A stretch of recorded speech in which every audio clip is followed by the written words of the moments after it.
Every time you decide to move your body to perform a specific task, such as walking, putting groceries in your shopping cart, or throwing a ball, then every movement you make requires effort from your muscles. How we use our bodies to complete these tasks may be very different, varying from person to person. A good way to understand why our movement patterns may vary is an example. Say you are out running in the woods and suddenly you twist your ankle. In this moment, you stop moving because of the pain. And when you try to put weight on it so that you can start running again, you notice that the pain is increasing, making you unable to run anymore. But that's not all. It also shifts your ability to work normally as well, because putting any weight on it in the way that you normally do is painful. So for you to be able to move at all so that you can get home, you try to shift your weight over to the opposite foot, all the time trying to avoid putting weight on the painful foot as much as possible. You find a way of using the painful foot, but it is not in your normal way of moving.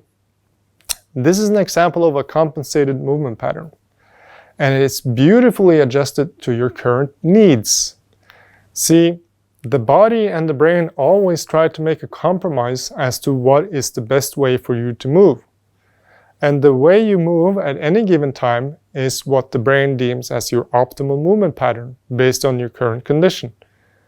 In the next few days, you start noticing a different pain in your body. Suddenly you feel pain on the front of your hip, as well as the front of the calf on your painful side, as well as pain on the outside of your opposite hip. Why is this?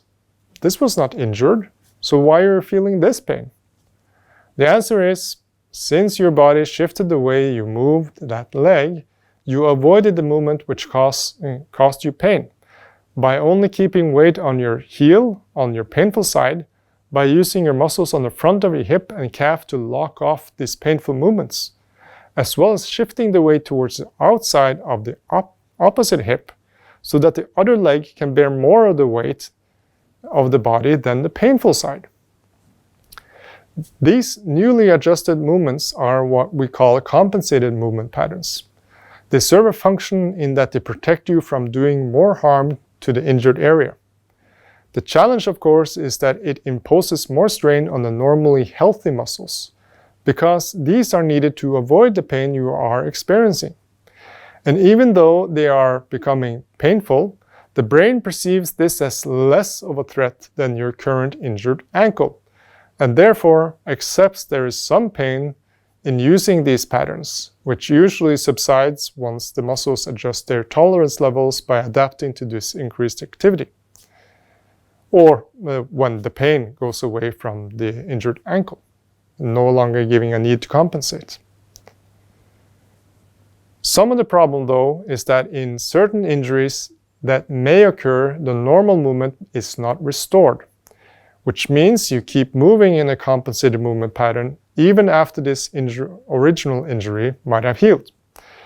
The brain is not willing to put proper load on the muscles which have been involved in the painful movement patterns.